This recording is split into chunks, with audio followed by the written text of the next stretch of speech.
So now we will see Z index property in CSS. So guys, basically the Z index property specifies the stack order of an element, and this we are going to check with the help of examples as well. When the elements are positioned, they can overlap other elements as we have seen previously with the position property. So guys, the Z index property specifies the stack order of an element, that is which element should be placed in front of the other element or behind of the other element, and so on. So guys, we will see how the Z index property will get the elements in front or behind of the other HTML elements, and the element can also have the positive and the negative stack order. So when we say the Z index is positive, then it will be displayed on the top, and when we say the Z index is negative, then it will be displayed behind of the existing HTML elements, and by default the Z index value will be 0. Now guys, it is very important to note that the Z index only works on positioned elements, such as when the position is equal to absolute, or position is equal to relative, or if it is fixed, or if it is sticky position. Guys, the Z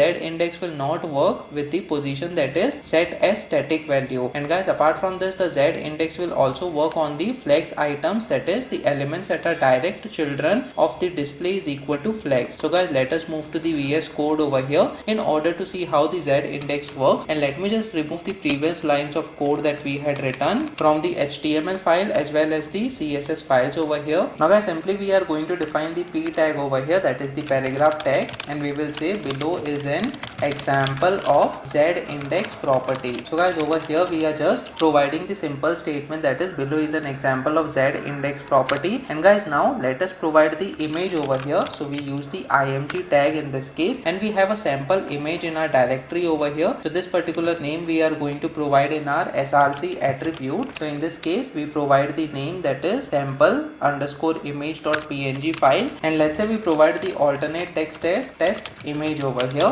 Apart from this, we will also have the width and height in this case. So let's say we have 150 pixels width and 100 pixels of height. So we set the height as 100 pixels over here. Now guys, apart from this, let us have another paragraph tag. So simply we are going to provide the p tag over here, and this time let's say we generate some random text using the lorem emmet abbreviation. So we have provided the random text over here. Now guys, let me just save this file now and try reloading this page on the browser. So as you can see, we have a simple statement, that is below is an example of Z index property, and then we have the random text that is getting generated over here. Now guys, let us provide the position property in such a way that this particular text should overlap with this image that we have provided over here on this web page. So guys, what we have to do is inside the style.css property, we have to provide the position property for this p tag over here. So guys, before providing the position property, let's say we provide certain id over here, and let's say we provide the id as para1. So guys, let me just save this file now, and over here we have to use this id, that is para1 in this case, so that we can identify that specific paragraph for which we want to set the position. So guys, let us provide the position as relative, and then guys, we will use the left and bottom attributes in order to get this particular text at the top of this image. So guys, let us do that as well. So over here inside the para1 id of the paragraph, we will say left is equal to 10 pixels in this case, so that there is certain spacing that is provided from the left, and from the bottom as well we should get some spacing so that the text is displayed on the top of the image. So over here we will say bottom attribute in this case, and let's say this time we provide 20 pixels from the bottom. So guys, let me just save this file now and try reloading this page once again on the browser. So as you can see, the text is now positioned slightly on top, but guys, still it is not coming on top of the image. So what we have to do is I will increase the spacing from bottom to 40 pixels over here. Let me just save this file now and try reloading this page. So as you can see, the text is now coming on top of this particular image. Guys, let us provide the bottom to 70 pixels over here so that we can easily identify some of the text that is coming on top of the image. So this is the text that you can see is coming on top of the image, and guys, you will face these issues while you are working on your project based on the requirements. So HTML elements are going to overlap with each other based on such positions or any other attributes that you will be giving to the HTML element. So guys, in such cases, based on the requirements, you have to decide which element needs to be displayed on top of the other element. So by default, the HTML elements which are written later in our HTML file will be displayed on top by default. So guys, over here, since the image is defined first and then followed by this p tag with the id para1, that is why this particular content of the paragraph is getting displayed on top of the image that we are displaying over here. Now guys, in order to get this image on top of the text that is getting displayed over here inside the paragraph, we need to provide the z-index property for this particular image. So guys, let me just move to the style.css file over here. So simply we are going to provide the image tag in this case, and then over here simply we can provide the z-index property, and for this property we can set the value as 1. So guys, basically by default the z-index property for all the HTML element is set to 0 over here, and that is what is being set over here for the para1, which is having the z-index value as 0. But when we set the z-index property to 1, which means this particular image tag should come on top of the other HTML elements that is having the value of 0 for the z-index property. Guys, apart from this, we also have to set the position is equal to relative for this particular image tag in order for this z-index to be effective, because by default the position is static over here for the img tag in this case. So let us test this scenario first before providing the position property. Let me just save this file now and try reloading this page once again on the browser. So as you can see, the image is still behind this particular paragraph text over here. That's because, as I have already told you, the z-index only works on the positioned elements which is having certain position, and it should not be a static value. So guys, over here we need to provide the position property,